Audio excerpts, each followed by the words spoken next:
Bienvenidos a la clase final de la cursada, clase en la que vamos a hablar de dos temas, reproductor por un lado y respuestas fisiológicas al estrés por el otro. Las docentes que estamos a cargo de esta última clase somos Analía Dantín, María Julieta Díaz y quien les habla, Yael Lastra. Vamos a comenzar hablando de reproducción, la cual va a estar dividida en tres partes: fisiología de la reproducción de la hembra, fisiología de la reproducción del macho y por último, características reproductivas de los animales de laboratorio. Los animales se reproducen sexualmente con la finalidad de perpetuar la especie. Tanto la hembra como el macho pueden reproducirse si tienen sus funciones vitales cubiertas, ya que esto, la reproducción, implica un gasto energético muy importante. Comencemos entonces hablando de la fisiología de la reproducción de la hembra. La función del aparato genital femenino comprende dos fases: la preparación del organismo para la fecundación y la gestación, y el mantenimiento de la gestación y el desarrollo del parto. El aparato genital femenino está compuesto por un par de ovarios intraabdominales, las vías genitales que se conforman por las trompas de falopio, los cuernos uterinos, el cuerpo uterino y el cérvix o cuello uterino, la vagina y los órganos genitales externos, que dentro de ellos se encuentran el vestíbulo vaginal, la vulva, los labios vulvares, el clítoris y por último las mamas. En esta imagen pueden observar el útero de una rata, que a diferencia de la imagen anterior en la que les mostraba un útero de una persona de forma triangular, este tiene la particularidad de tener forma de V. Lo que pueden ver acá es el ovario, en esta pequeña sección la trompa de falopio, el útero en sí y el cuello uterino. En este útero, los embriones van a disponerse uno al lado del otro, a diferencia del útero humano, en donde el embrión va a abarcar el centro de este útero. Los principales órganos reproductores son los ovarios, los cuales se encuentran rodeados por una o varias capas de células según el momento del ciclo, llamadas células de la granulosa. Por fuera de estas células se encuentra una segunda masa celular, la teca. Ambos tipos celulares tienen la capacidad de secretar hormonas esteroideas. Los ovarios están recubiertos en su mayor parte por un epitelio peritoneal modificado de tipo simple cúbico, al que llamamos epitelio germinativo. En el centro de la superficie ovárica se presenta la fosa de ovulación. Enfrentándola, en la cavidad abdominal se presentan los bordes del oviducto o trompas que se encargan de recibir el ovocito cuando éste es ovulado a través de la fosa de ovulación. El ovario se caracteriza morfológicamente por presentar una corteza, una región medular y el hilio sobre el mesenterio que sostiene al órgano como un ligamento. Este es una hoja serosa del peritoneo con vasos y nervios ováricos, denominado mesovario, y forma la porción anterior del ligamento ancho del útero. Tanto en la corteza como en la médula, histológicamente, el estroma ovárico es un tejido conectivo con abundancia de fibras de colágeno, que se densifica notoriamente por debajo del epitelio germinal, llamándolo falsa albulginea. El tejido conectivo sostiene al parénquima ovárico constituido por los folículos ováricos de distintos tamaños según su desarrollo, ya que en cada ciclo sexual se produce el desarrollo solo de un grupo de folículos pequeños para que finalmente uno o varios óvulos ovulen y otros sufran atresia. En general, en la corteza hay una alta porción de folículos muy pequeños, primordiales y primarios, y hacia la médula se van encontrando los secundarios, terciarios y los maduros, que luego retornan a la superficie antes de la ovulación.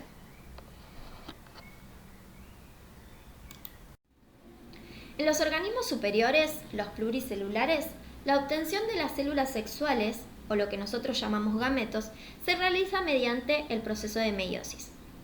Este proceso se diferencia de la mitosis en que solo se transmite a cada célula hija la mitad del material genético. Esto quiere decir que cada gameto obtenido porta solo la mitad del número de cromosomas respecto de las demás células del organismo. Esta reducción es esencial al momento de la fecundación, dado que cuando esta ocurre, la unión de los dos gametos da por resultado un cigoto con el número adecuado de cromosomas para la especie. La meiosis se divide en dos fases, meiosis 1 y 2, y estas, a su vez, se dividen en subfases. En el embrión, las células femeninas comienzan el proceso de la meiosis y se detienen en la primera división en el estadio de profase 1. Así, todos los ovocitos se presentan en la región más cortical del ovario en grupos de folículos primordiales. El folículo primario, que es este que pueden observar acá, posee en principio células epiteliales o granulosas planas y simples, y luego cúbicas. Poco después se biestratifican y al final se hacen poliestratificadas, siempre con el ovo 1 en el centro. En este estadio se comienza a diferenciar las tecas a partir del intersticio. En el folículo secundario, las células secretan entre ellas un líquido eosinófilo con hormonas estrogénicas, como la estrona y el estradiol, que forma las vacuolas que van confluyendo y empujando hacia un extremo o antro folicular con líquido folicular.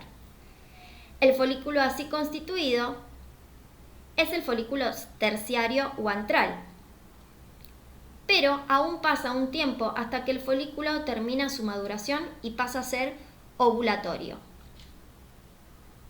La ovulación depende de la secreción de una importante cantidad de LH por parte de la adenohipófisis y de sus células gonadotróficas, que hasta ese momento habían elaborado FSH responsable del desarrollo folicular. Una gran proporción de folículos primordiales comienza a desarrollarse al mismo tiempo, pero solo unos pocos llegan al estadio ovulatorio. Los que no son eliminados transformándose en folículos atrésicos. Primero sucede la muerte del ovo y luego la muerte celular. Si sucede la ovulación, los restos de los folículos ovulados permanecen en el ovario para construir los cuerpos hemorrágicos, formados por la ruptura de los capilares sanguíneos y la invasión del antro por sangre y luego su coagulación. Estos cuerpos pronto se organizan para construir el cuerpo lúteo. En él, las células granulosas se transforman en células granoluteínicas y las células de la teca interna que se invaginan entre ellas forman las células tecoluteínicas. Todas estas se encargan de producir la hormona progesterona, que dominará la segunda parte del ciclo sexual de la hembra, la fase progestágena. Luego de la ovulación, no se produce la preñez, el cuerpo lúteo finalmente involuciona en unos días a cuerpo albicans.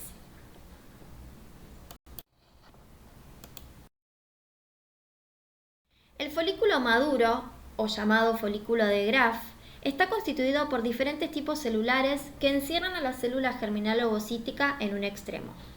Desde el centro hacia afuera se presenta una cavidad o antro lleno de líquido antral o folicular eosinófilo.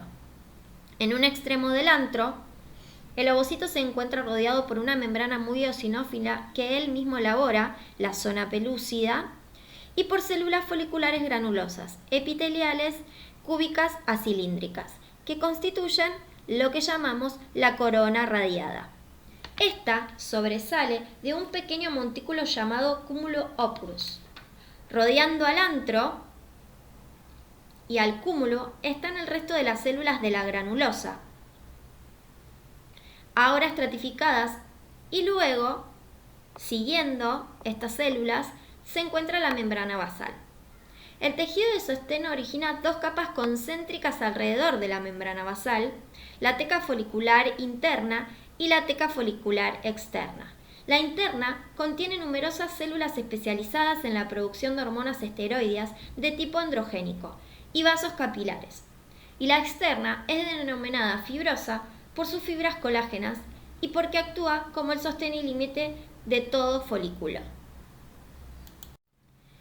La actividad del ovario se diferencia de la del testículo en que es periódica o cíclica y no continua, por lo que la hembra solo puede ser fecundada en ciertos momentos bien determinados, en los momentos en que nosotros decimos que la hembra se encuentra en celo. El ciclo estral es el tipo de ciclo reproductivo que se produce en todos los mamíferos menos los primates.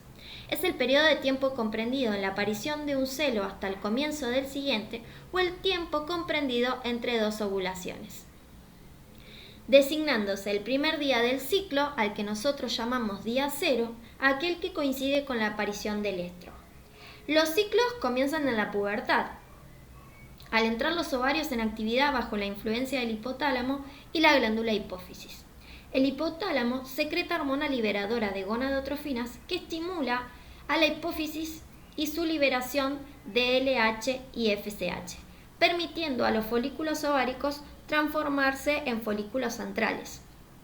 A partir de la pubertad comienzan entonces los fenómenos cíclicos de maduración folicular y secreción hormonal que repercuten sobre las restantes estructuras del aparato genital y sobre el comportamiento animal. Comencemos a hablar de las fases del ciclo estral. Estas fases son la fase de proestro, de estro o celo, metaestro y diestro. Fase de proestro. Bajo el estímulo de las hormonas hipotalámicas, la hipófisis comienza a secretar FSH y LH, iniciándose entonces la maduración de uno o varios folículos. La FSH ejerce una función dominante durante el crecimiento de los folículos, mientras que la LH predomina durante las fases finales de maduración del folículo. Comienza la secreción de estrógenos que va aumentando a medida que el folículo crece, lo que resulta de la siguiente fase, la aparición del estro o el celo. Fase de estro. Bajo la influencia de los estrógenos producidos en grandes cantidades por las células del folículo, ocurre una activa proliferación de las glándulas uterinas y se registra un aumento en el tamaño del útero. Estas modificaciones tienen como finalidad preparar al útero para la recepción del huevo. Las células epiteliales de la vagina experimentan un proceso de queratinización o cornificación. El cuello uterino permanece abierto y los genitales externos se presentan rojos e inflamados. Las hembras evidencian cambios en su comportamiento. Hay disminución de apetito, se muestran excitadas y ansiosas y algunas pueden montar a otras. Su instinto sexual aumenta, lo que las impulsa a buscar al macho, pudiendo producir feromonas que los atraigan. La duración de cada celo va a depender de la especie. El aumento de la secreción de estrógenos estimula la liberación del pico preovulatorio de LH. La acción de este pico está dirigida a activar la maduración final del folículo y permitir la ovulación. La fase de metaestro o fase luteínica surge después de la ovulación. Los restos del folículo se transforman en cuerpo lúteo tras la proliferación de las células de la granulosa. Este cuerpo lúteo elabora progesterona, cuya acción principal es provocar la fase de secreción de la mucosa uterina necesaria para la anidación y nutrición del huevo. Esta también disminuye el tono del miometrio, evitando la expulsión del huevo e impide posteriores maduraciones foliculares en el ovario por acción inhibitoria sobre el hipotálamo y la hipófisis. Estimula también el crecimiento de la glándula mamaria. Por último, llegamos a la fase de diestro. El destino del cuerpo lúteo depende de si hay o no hay fecundación. Si esta ocurre, el cuerpo lúteo persiste y sirve para mantener la gestación y evitar que maduren nuevos folículos. Si no hay preñez, o sea que la fecundación es negativa, el cuerpo lúteo involuciona en unos días. Una hormona, secretada por el útero y transportada por la vena útero-ovárica al ovario, la prostaglandina F2-alfa, produce su regresión. Esta produce contracción en los vasos sanguíneos, se altera la irrigación de las células lúteas, hay muerte celular y cesa la producción de progesterona. El cuerpo lúteo se transforma entonces en cuerpo albicans. A medida que disminuye la progesterona, cesa la retroalimentación negativa ejercida por esta sobre el hipotálamo y la hipófisis y recomienza la liberación de gonadotrofinas responsables de un nuevo ciclo. Si la hembra queda preñada, el cuerpo lúteo debe seguir produciendo progesterona, por lo que el útero recibe una señal que evita la secreción de prostaglandina, que provocaría luteólisis y aborto. Dependiendo de la frecuencia del ciclo, los animales se clasifican en poliéstricos con ciclos continuos, que se clasifican a su vez en poliéstricos anuales, como puede ser la vaca, la rata y la cerda, y poliéstricos estacionales, como la yegua y la oveja, donde en las primeras los ciclos son continuos durante todo el año y en las segundas los ciclos aparecen en una determinada estación del año. Luego la hembra entra en una fase de inactividad ovárica, la que nosotros llamamos anestro, hasta la próxima estación reproductiva.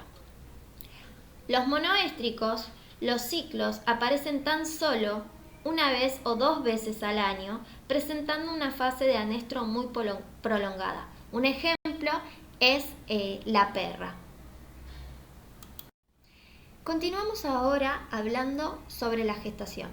Esta es el fenómeno comprendido entre la fecundación y el parto. Como mencionamos anteriormente, la hormona propia es la progesterona producida en el cuerpo lúteo. Esta genera cambios en el organismo que favorecen dicho estado fisiológico. Promueve la secreción de la mucosa uterina necesaria para la nutrición del cigoto, disminuye el tono del miometrio evitando la expulsión del huevo, estimula el cierre del cérvix previniendo el ascenso de microorganismos desde el exterior vía transvaginal, estimula el crecimiento de la glándula mamaria y a su vez provoca cambios en el perfil hormonal al inhibir el eje hipotálamo-hipoficiario de forma tal que se evite la maduración de más folículos ováricos. La gestación puede dividirse en 3 periodos: cigótico, embrionario y fetal. El periodo cigótico se inicia desde el comienzo de la fecundación hasta que el producto se ha fijado en el endometrio. Aquí el cigoto recorre el camino desde el sitio de fecundación, el oviducto, hasta el útero mismo. Una vez ocurrida la fecundación, es necesario que se desarrolle algún factor que evite el rechazo materno de la preñez, ya que el nuevo ser podría no ser reconocido por la propia madre y ser tratado como un cuerpo extraño. En general, 48 horas después de producida la fecundación, se libera un factor temprano de la preñez que evita el aborto temprano. El pasaje del embrión hacia el útero es facilitado por la producción embrionaria de prostaglandina D2, que afecta al músculo liso, generando movimientos peristálticos necesarios para el transporte embrionario. La migración también participa en el reconocimiento embrionario. Este periodo embrionario es el subsiguiente y tiene como principal característica la implantación, que es la unión del útero con el embrión. Esta ocurre por término medio alrededor del día 15 de la gestación. Y por último, el periodo fetal, en donde aquí hay un gran desarrollo y crecimiento de los diferentes órganos. Aquí, por medio de la placenta, la madre se ocupa de la nutrición del feto y mantiene la gestación en situaciones límite, incluso poniendo en peligro su propia subsistencia. La placenta es una estructura con diversas funciones. Función defensiva, ya que tiene acción inmunológica. El sistema inmune reconoce al embrión y no lo ataca, y también actúa como barrera frente a bacterias que pueden llegar desde el exterior. Función de glándula, ya que secreta hormonas y factores del crecimiento, como la gonadotrofina coriónica. Y función de actuar como diversos órganos al momento de la formación y maduración de los propios del feto. Las placentas pueden clasificarse de diferentes maneras. Una de ellas es según el número de capas presentes en la misma. Tenemos la placenta epitelio-corial, que se compone de 6 capas, 3 capas maternas y 3 capas fetales. La sindesmocorial contiene 5 capas, 2 capas maternas y 3 capas fetales. La endotelio-corial, de 4 capas, 1 capa materna y 3 capas fetales. La hemocorial, que tiene únicamente las 3 capas fetales, Este tipo de placenta es la que se presenta en la rata, en el ratón y en la coneja. Y por último, la hemoendotelial, que tiene una sola capa fetal que puede encontrarse en otro tipo de roedores. Y la otra forma de clasificación es según el punto de vista anatómico. Se encuentran las placentas simples, en donde el corión presenta vellosidades y según su distribución pueden ser difusas por todo el corión. Pueden observar que se distribuye por todo el corión.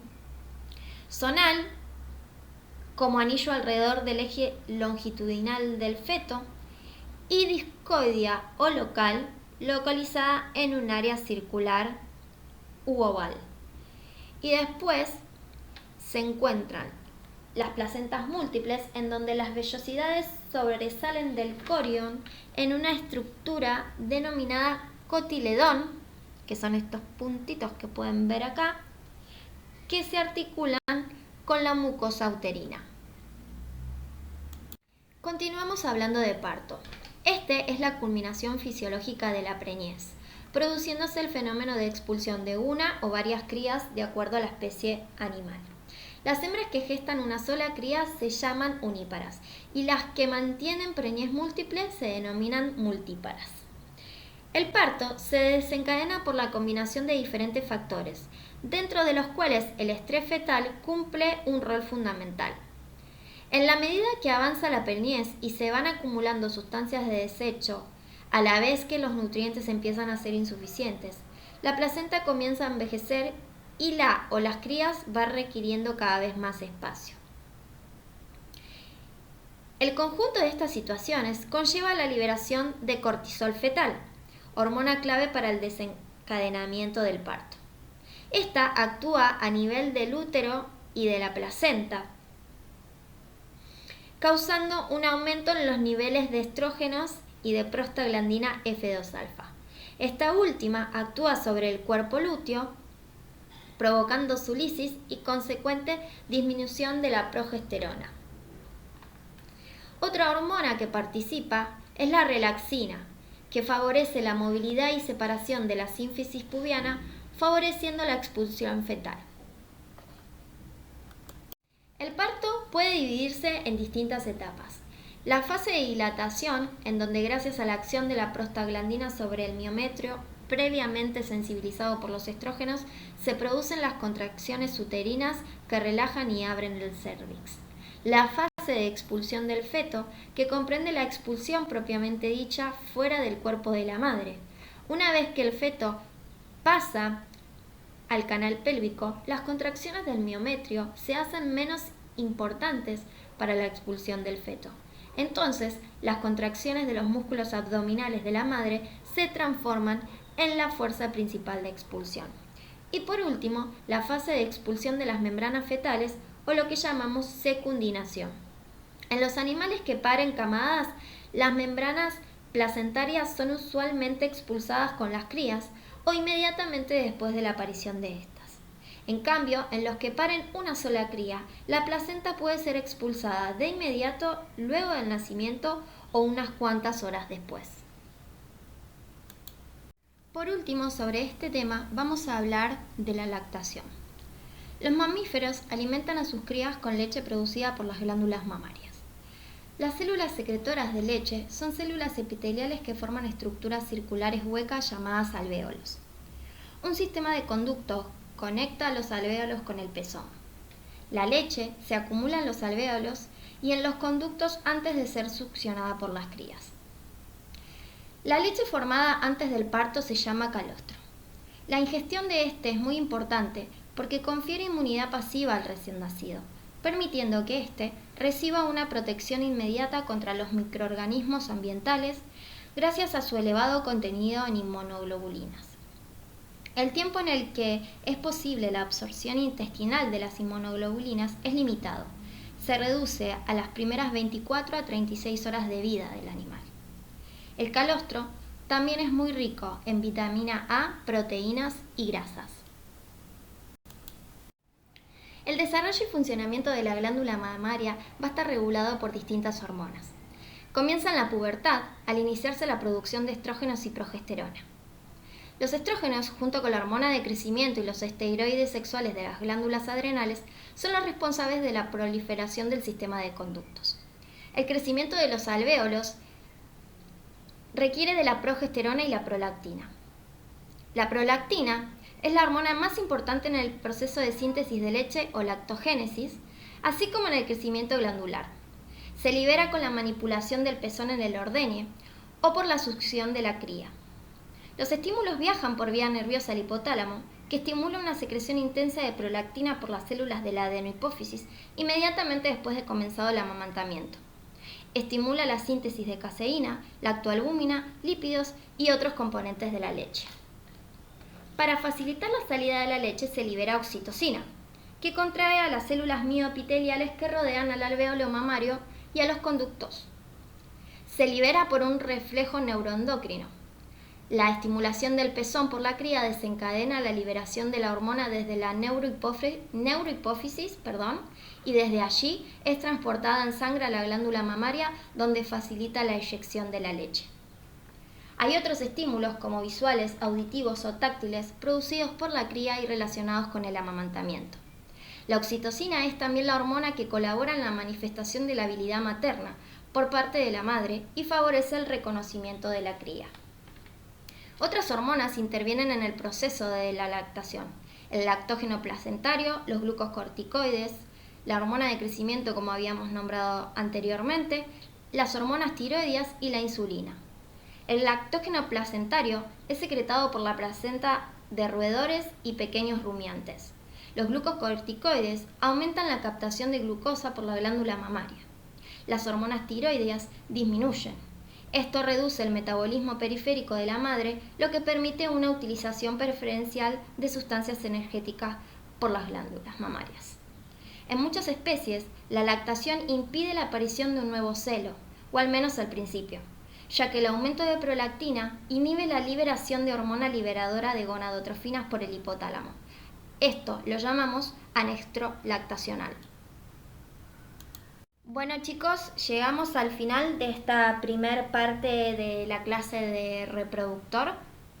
Quiero contarles que como bibliografía utilicé el libro de la cátedra, Fisiología Animal Comparada, tanto para este tema como para parte del tema de características reproductivas de los animales de laboratorio, y Julieta también utilizó este libro para la fisiología de la reproducción del macho.